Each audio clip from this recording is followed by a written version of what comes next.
tidak saya lancarkan, tidak untuk menakut-nakuti para pejabat bawahan saya, tetapi agar mereka itu siap dan waspada, dan apa yang dikerjakan itu penting sekali, sehingga perlu ada inspeksi mendadak untuk mengingatkan mereka, menyadarkan kembali tugas-tugas yang mereka emban itu jangan dianggap ringan. Yang jadi sasaran saya adalah administrasi. Administrasi harus tertib. Ismail Saleh menyadari bahwa pembinaan aspek manusia memegang peran penting dalam penegakan hukum. Karena itulah, ia mempelopori kegiatan keluarga sadar hukum atau Kadarkum untuk mensosialisasikan hukum secara cepat dan efektif, mulai dari lingkungan keluarga. Dalam setiap acara pertemuan Kadarkum, Ismail Saleh selalu berpesan kepada para suami supaya selalu untuk anak maupun istri. Dan kepada istri supaya ingat suami tetap rajin ibadah. Jaksa Agung ini juga menyelenggarakan program Jaksa Masuk Desa untuk membudayakan makna pembangunan hukum kepada masyarakat luas. Ya, beliau ini adalah selain bapak putra-putrinya, juga bapak mahasiswa hukum. Karena beliaulah yang mendorong berdirinya Perhimpunan Mahasiswa Hukum Indonesia. Mahasiswa diberi kepercayaan yang sangat tinggi, bahkan suatu ketika suruh jadi khotib di Kejaksaan Agung. Bahkan di Jaksa Masuk Desa dilibatkan di program Jaksa Masuk Desa. Nah, lantas karena Jaksa Masuk Desa dikaitkan dengan program Siskamling, setiap kejaksaan negeri itu harus punya kentongan. Nah, terus kalau di Kejaksaan Jakarta Pusat misalnya waktu itu Pak Bambang Nasution, cari kentongan di mana itu? Akhirnya dipasanglah bel seperti bel sekolah ya, yang dipukul gitu, itu dari ini velg. Nah, velg digantung di Kejaksaan Negeri, ada mahasiswanya tuh, dan juga wartawannya tuh, Pak, ini velgnya dari velg mobil barang bukti dicopot coba Kejaksaan Kajari ini. Siapa Bapak Nasution? Mana Bapak Nasution? Nah, ini terjadi ada kejadian-kejadian yang unik. Gebrakan lainnya dari Jaksa Agung Ismail Saleh SH adalah operasi meja bersih dan pemberantasan korupsi melalui kerjasama dengan Menteri Kehakiman Ali Said SH dan Mahkamah Agung Mujono SH.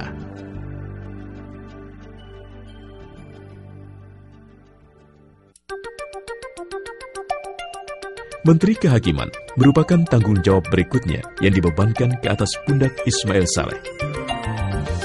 Jabatan yang sebelumnya dipegang oleh Pak Ali Said kini dilimpahkan pada Pak Ismail sejak tahun 1984 sampai tahun 1993. Memang pada waktu-waktu itu saya sendiri sebagai anak buah beliau memang sedang menjabat sebagai salah seorang kepala biro. Tapi memang kebetulan saya termasuk yang banyak berhubungan dengan beliau. Terutama pada waktu beliau pertama kali masuk ke departemen ini, yang beliau cetuskan itu adalah ketertiban, itu yang nomor satu. Nah, ketertiban ini yang memang kita itu selama ini departemen kehakiman pada waktu itu bukannya tidak tertib, tetapi perlu diatur lah begitu. Nah, beliau ini kelihatannya jago dalam masalah ketertiban. Waktu itu kita lihat memang masih semrawut, namanya berkas perkara yang dulunya itu ditaruhnya itu wah udah nggak karu-karuan, asal aja di bawah tempat kerjanya para hakim, panitera, di gudang itu, wah beliau sidak itu sewaktu-waktu.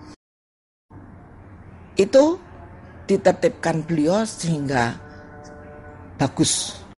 Memang beliau itu sebetulnya tidak perlu sampai mengatur demikian, tapi karena beliau itu orang yang memang disiplinnya tinggi, ya, dan menyukai hal-hal yang bagus, yang tertib. Jadi beliau juga ikut campur dalam masalah-masalah itu. Baik melalui Pak Sekjennya maupun kepala-kepala bironya yang di dalam departemen ini, termasuk saya lah begitu, sehingga di sini tuh kemudian administrasi kita itu mulai ditertibkan oleh beliau. file-file itu tertata bagus di lantai 2. Saya senang, terus terang saya pribadi sangat berterima kasih dengan kepemimpinan beliau di sini. Karena saya juga ikut bekerja dengan disiplin ya, tertib ya, dan bertanggung jawab. Positif banget. Sebagai Menteri Kehakiman, Ismail Saleh tidak meninggalkan kebijaksanaan sidaknya. Kini yang menjadi objek sidaknya adalah pengadilan negeri dan lembaga pemasyarakatan di daerah. Pagi saya sidak di LP, saya tanya berapa jumlah tahanan yang ada di sini.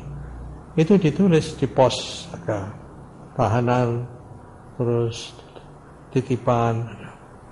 Sehingga ini penting untuk dasar berapa yang harus dimasak di LP itu. Dari pos itu saya lalu pergi ke dapur. Dan di dapur saya tanya, berapa yang dimasak untuk hari ini? Ternyata datanya tidak sama dengan yang ada di pos. Kurang. Jadi saya panggil kepala lembaga pemasyarakatan. Terlalu lebih. Jadi yang dimasak itu lebih daripada yang ada. Nah, untuk siapa ini? Jadi kepala lembaganya saya panggil. Perbaiki itu, catatan itu. Jangan sampai ada perbedaan. Kamu mencatat berapa, yang ada di dapur juga sama. Kita harus menghemat, jangan sampai ada kelebihan ataupun kekurangan. Jadi kepala lembaganya saya perintahkan untuk merubah itu. Siap, rubah. Kamu besok menghadap saya. Malam saya datang lagi ke LP itu, saya cek lagi, ternyata belum dirubah. Jadi saya perintahkan besok kamu harus menghadap saya. Saya tidur di Gedung Agung. Pagi ajudan lapor bahwa kepala lembaga mau menghadap. Suruh masuk. Sarapan bersama dengan saya aja. Padahal gambarannya petugas LP itu, wah, dapat marah besar itu. Padahal saya ajak makan. Kamu satu-satunya kepala lembaga yang makan sarapan pagi dengan Menteri Kehakiman. Harus kamu catat dalam riwayat kamu. Hati-hati sebagai kepala lembaga itu. Jadi jumlah yang ada itu harus betul-betul dikontrol berapa. Pagi dikontrol, mungkin siang ada tambahan lagi, ya dicatat lagi. Sehingga terus-menerus tidak lalai di dalam melaksanakan kewajiban itu. Waktu itu sesudah di BKPM, lalu kemudian Pak Ismail Saleh mengadakan ceramah, ya, diminta ceramah tentang hukum di Unpad. Nah, kami ikut juga, jadi artinya dosen-dosen semua ya juga ikut mendengarkan. Dan memang pada saat itu saya mengajukan pertanyaan kepada Pak Ismail. Bagaimana Bapak sebagai Menteri Kehakiman melihat hukum nasional itu? Nah, saya agak terhentak ya, atau tersentak itu oleh karena beliau lalu menjawab, lah itulah merupakan hal yang perlu Ibu pikirkan sendiri itu. Ya. Nah, jadi kemudian setelah saya dipanggil ya untuk ke kehakiman itu, saya pikir kaitannya barangkali dengan ceramah itu, dengan pertanyaan yang saya ajukan kepada beliau gitu. Ternyata kok saya diminta untuk menggantikan Teguh Muhammad Radi sebagai Kepala Badan Pembinaan Hukum Nasional. Sidak-sidak